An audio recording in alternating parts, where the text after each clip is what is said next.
नमस्कार। बंगाल अपने काला जादू के लिए जाना जाता है। पुराने समय में पीसी सरकार वगैरह हो चुके हैं।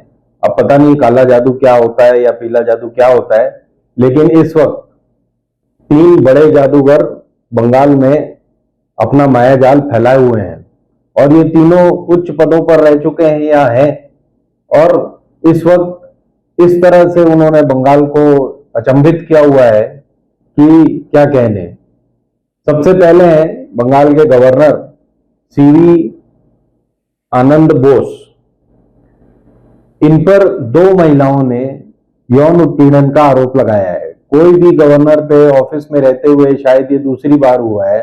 इससे पहले एनडी तिवारी पे लगा था, उस समय वीडियो वगैरह थे तो बेचारे एनडी तिवारी का जीवन और करियर दोनों समाप्त हो गया। अब ये बोस महाराज जो हैं, ये अभी क्योंकि गवर्नर हैं, इन पर कोई केस नहीं चल सकता, तो लेकिन इन पर जो आरोप लगे हैं उनको प्रमाणित किया जा चुका है। कैसे?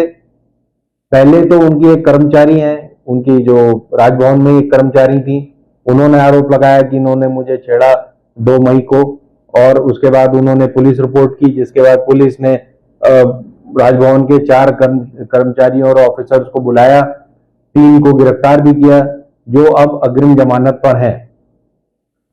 उस महिला ने कहा कि इन्होंने अपने चेंबर में मेरे साथ छेड़छाड़ की और वो रोती हुई वहां से निकली। दूसरी महिला है जो बंगाल की ही एक नृत्यांगना है। उनको चेकोस्लोवाकिया जाना था किसी ट्रूप में शामिल होकर, तो माननीय बोस जी ने उन्हें कहा कि आप दिल्ली आ जाइए, पहले किसी बड़े एमएनसी से कहलाकर उनके लिए 5 स्टार होटल में एक रूम बुक कराया गया। माननीय बोस जी आकर ठहरे बंगाल भवन में और रात में जाकर उन्होंने महिला का उत्पीड़न कर दिया। अब ये चीज कब वो बंगाल भवन से निकले, कब वो 5 स्टार होटल में पहुंचे, ये सब चीजें कैमरे में कैद है, उनका एंट्री और एग्जिट टाइमिंग वगैरह। तो अभी इस वक्त उन पर कोई केस नहीं चल सकता जब तक कि राष्ट्रपति मुर्मू, जो कि स्वयं महिला है, इस बात पर ध्यान दें। नहीं तो आगे जब वो गवर्नर नहीं रहेंगे तब ये केस फिर से रफ्तार पकड़ सकते हैं।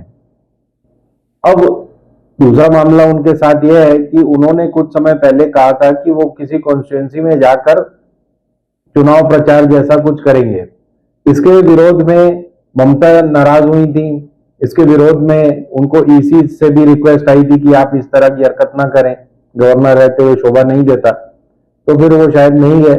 लेकिन उनके और ममता के बीच में जो दूरियां हैं वो बढ़ गई हैं और कई लोगों का कहना है कि ये 2 महिलाएं हो सकता है कि उन पर फर्जी आरोप लगा रही हो, जैसा बोस जी का खुद का भी कहना है।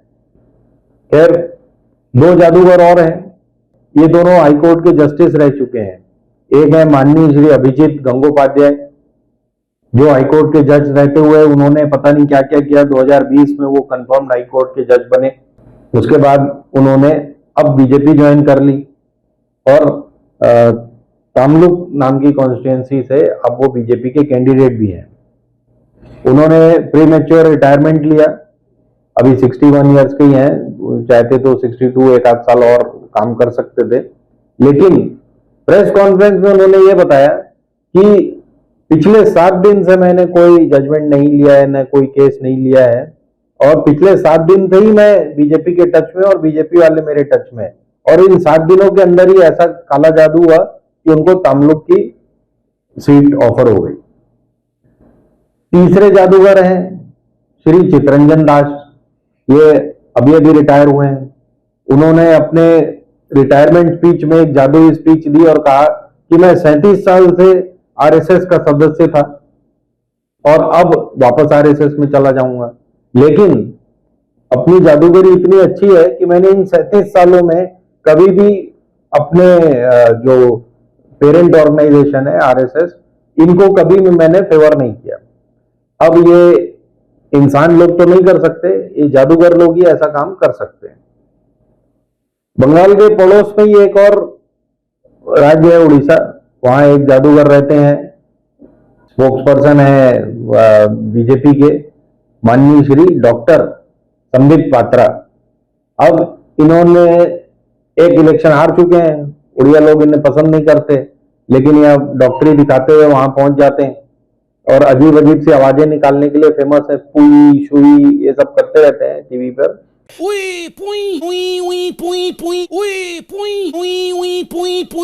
उनकी पुरी में अब लोकसभा की जंग लगी हुई है। उनको बीजेपी की टिकट से पूरी लोकसभा लड़ रहे हैं वो। यहां पर उन्होंने एक ज्ञान दिया कि भगवान जगन्नाथ भी नरेंद्र मोदी के फॉलोअर हैं।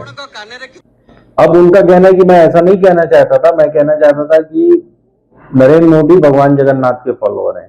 तो ये एक इलेक्शन में इस तरह की बातें करना, पहले तो उन्हें करना ही नहीं चाहिए, भगवान और ये जगन्नाथ और ये सब की बातें, जैसे श्री राम और ये सब की बातें चल रही है, ये वैसे तो इसी मॉडल कोड में आता है, लेकिन ऐसा कहकर उन्होंने अपनी छुट्टी वैसे ही करवा ली है। अब वो जादूगर महाराज कह रहे हैं कि वो 3 दिन का फास्ट रखेंगे और माफी मांगेंगे जगन्नाथ जी से। देखते हैं अब ये सारे जादूगर मिलकर बंगाल और उड़ीसा को कहां ले जाते हैं। धन्यवाद। हिंदुस्तान जिंदाबाद।